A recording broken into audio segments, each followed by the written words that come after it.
किसान का बेटा, था वो दृढ़ता का भंडार। वल्लभ भाई पटेल नाम कहलाता था सरदार। कृषक कार्मिक जनगण से था उसको प्यार अपार। अखिल देश ने उसे रहनुमा किया था स्वीकार। गांधी बापू का शिष्य, सत्य अहिंसा का अवतार। किंतु एक भारत करने को धर लेता हथियार। लौह पुरुष संबोधन था वो लोहे की दीवार। तेज पुंज तुम, शक्ति पीठ तुम, बल का सागर अपरंपार। ऋणी देश का नम्र नमन, तुम स्वीकारो सम्मान।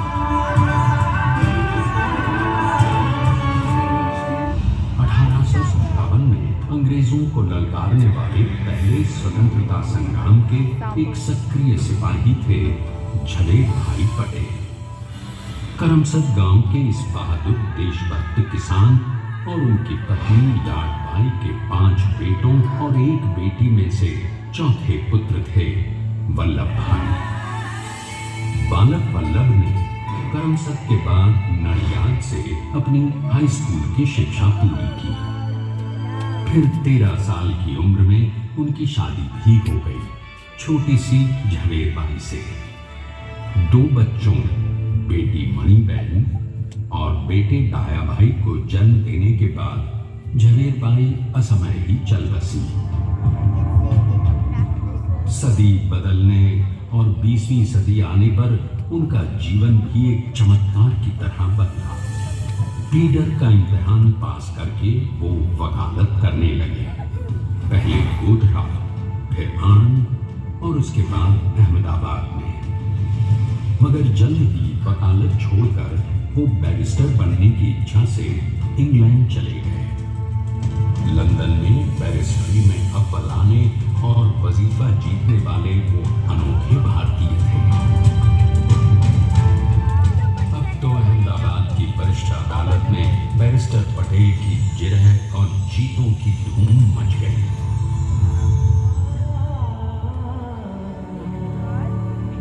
तभी एक युग पुरुष ने वल्लभ भाई के जीवन की धारा ही बदल दी। दक्षिण अफ्रीका में सत्याग्रह के अहिंसक अस्त्र से गोरे शासकों को सबक सिखाकर भारत वापस आए बैरिस्टर मोहनदास करमचंद गांधी से मिलकर वल्लभ भाई ने अपने कुछ बरसों से सीखे विदेशी व्यवहार और संस्कार हमेशा के लिए त्याग दिए और अब वो अपने खेड़ा के किसानों को हक दिलाने के लिए बापू के साथ आंदोलन में कूद पड़े। अब उनके पैरों में जूते नहीं, गांवों की धूल थी। हृदय में भारत भूमि की शस्य श्यामला धरती। मन में थे गांधी और मस्तिष्क में एक नए स्वतंत्र भारत का सपना।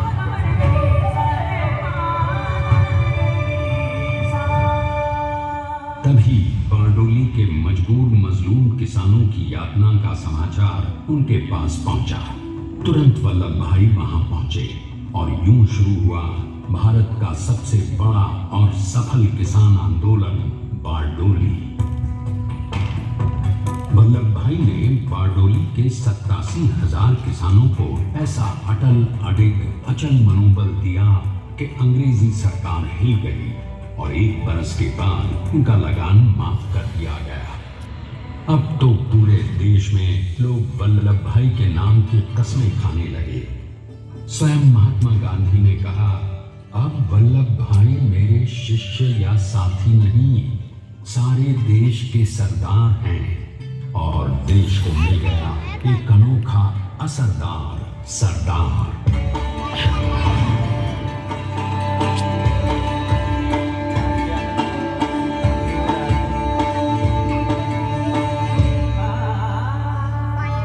सरदार पटेल के नाम और देशभक्ति से अंग्रेज डरकर कांपने लगे।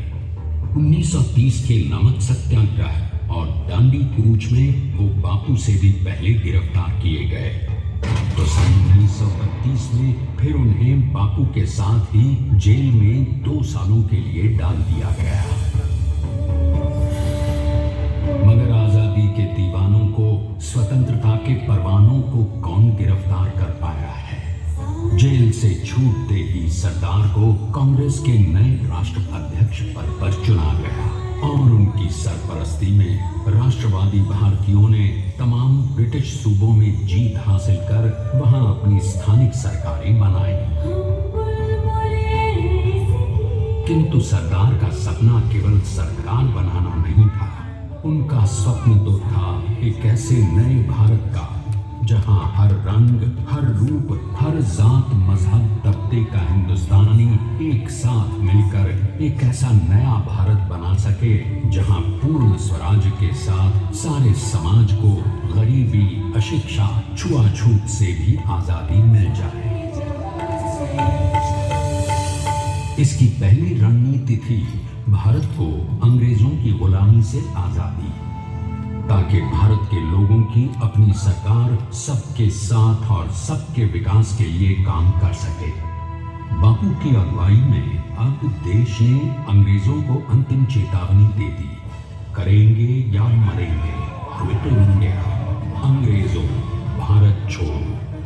बस फिर क्या था, संघर्ष की रणभेरी बजी।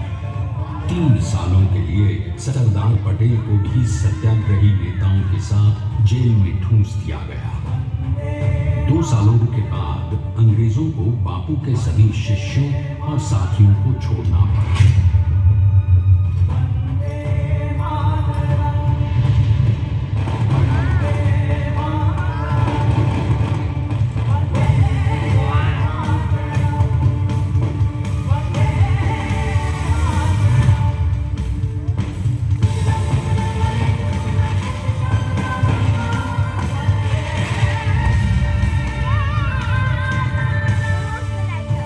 स्वतंत्रता के स्वप्न के सच होने के साथ अब सरदार पर कई एक नई जिम्मेदारियां थी। आने वाली आजादी की तैयारी और एक नए भारत के लिए नए लोकतांत्रिक संविधान की संरचना। जैसा उनके साथी ने खुद कहा था, सरदार ने ही 6वीं हथौड़ी लेकर एक नए भारत को उकेरा है।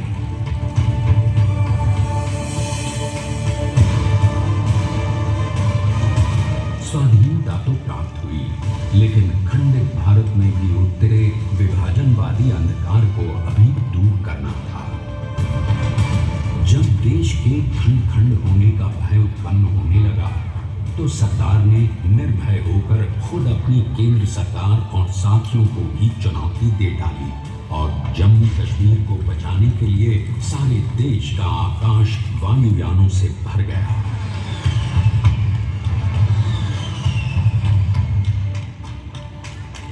फिर हैदराबाद और जूनागढ़ के भारत में विलयीकरण को पाकिस्तान से चुनौती मिली। सरदार चाहते थे कि देश की 1 इंच धरती अब और विभाजित नहीं होनी चाहिए। नए भारत को एक करने के लिए समझा बुझाकर, मनाकर 565 रियासतों को सरदार ने अपनी सूझबूझ, सदाशयिता, संबल से एक नए स्वतंत्र भारत का अभिन्न अंग बना दिया। हमारे इतिहास में अखंड भारत के पुरुषार्थ का ये एक महानतम अध्याय है। जैसा उन्होंने स्वयं कहा था, हमें नए धागों को पुराने ताने बाने में ऐसे पिरोना है कि एक दूसरे में गुंथ जाए और बेहतरीन बनावट वाला एक नया भारत उभर कर सामने आ सके। अंततः अपने वज्र दृढ़ संकल्प से एक नया विराट विशाल एक भारत श्रेष्ठ भारत बनाकर दिखा ही दिया सरदार ने। संसार के सबसे बड़े प्रजातंत्र के शिल्पी को प्रणाम करने के लिए देश ने बनाया है ये समर्थ स्मारक। स्वाधीन भारत को समर्थ भारत में बदलने वाले सरदार पटेल को समर्पित प्रेरणा तीर्थ भी है।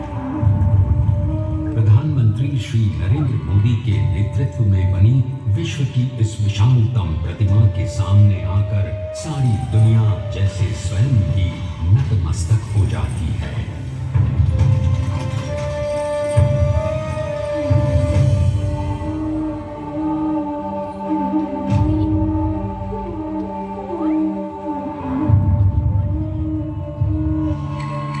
देश को बना गया वो अमित अटल, हरा सका उसे न कोई शत्रु दल। चट्टान के समान सा पुरुष प्रबल, पटेल तो स्वदेश का सम्मान है, पटेल तो स्वदेश का सम्मान है, पटेल तो स्वदेश का सम्मान है, पटेल तो स्वदेश का सम्मान है।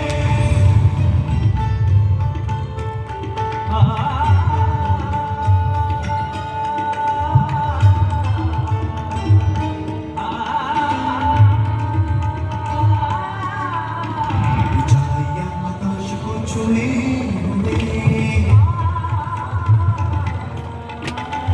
गहराइयां समुद्र की लिए हुए, कदम अधिक जमीन पर जमे हुए, पटेल अपनी आने वाली शान है, पटेल अपनी आने वाली शान है, पटेल तो स्वदेश का सम्मान है, स्वदेश का सम्मान है, स्वदेश का सम्मान है।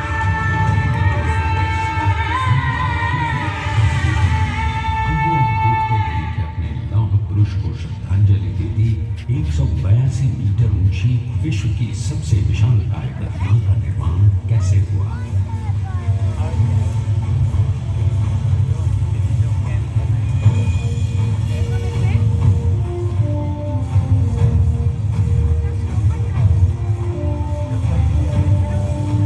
गगनचुंबी इस अद्वितीय अभूतपूर्व प्रतिमा को बनाने के लिए सबसे पहले नदी पर 4500 क्यूबिक मीटर का राफ्ट बना और फिर सीधा 600 फीट का कंक्रीट का कोर बनाया गया।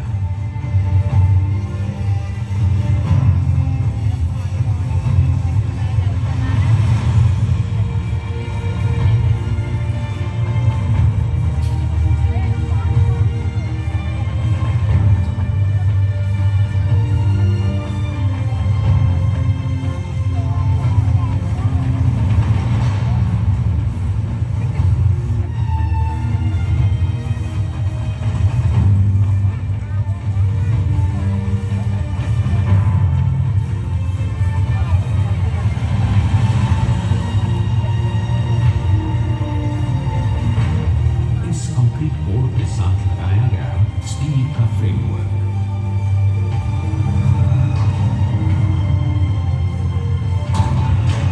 और फिर इस फ्रेमिंग पर 6500 ब्रॉन्ज के पीसेस लगाए गए।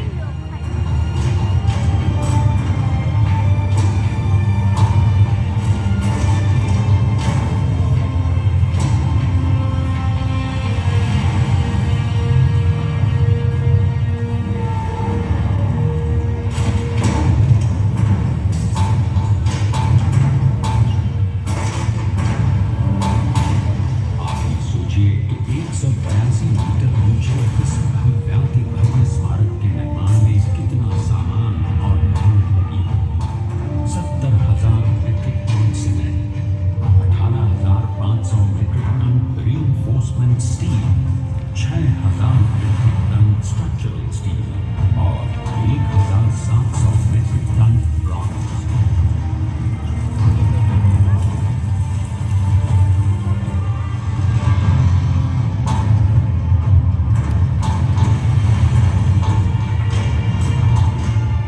स्टैच्यू ऑफ यूनिटी आज एक वर्ल्ड आइकॉन है और इसे मुमकिन बनाने में एक सेकंड भी ब्रेक लिए बिना देश भर की टीम्स ने 24/7 काम किया।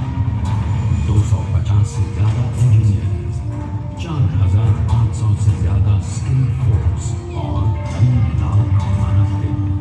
हम गर्व से कह सकते हैं कि कुल मिलाकर स्टैच्यू ऑफ यूनिटी के निर्माण में 95% माल सामान, मजदूर, इंजीनियर्स और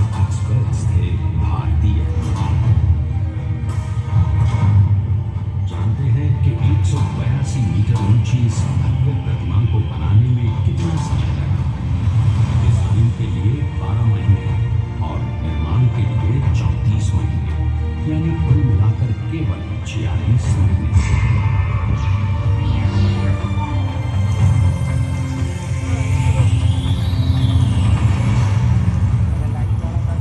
और इसी तरह बनी देश के शिल्पकार की एक अनूठी अद्वितीय विशाल प्रतिमा, जो सिर्फ आज ही नहीं बल्कि आने वाले न जाने कितने सालों तक यूं ही चमचमाती रहेगी।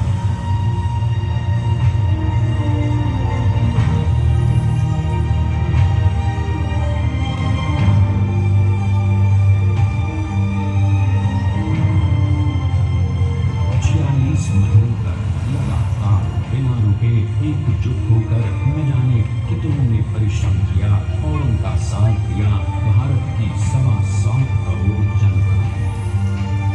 और तभी मुमकिन हो पाया एक ऐतिहासिक निर्माण जो आज कहलाता है भारत की नई पहचान। स्टैच्यू ऑफ यूनिटी, विश्व की सबसे ऊंची प्रतिमा। सरदार ने अपनी गंभीरता, शालीनता और दूरदर्शिता से भारत को संगठित करने के असंभव कार्य को संभव कर दिखाया।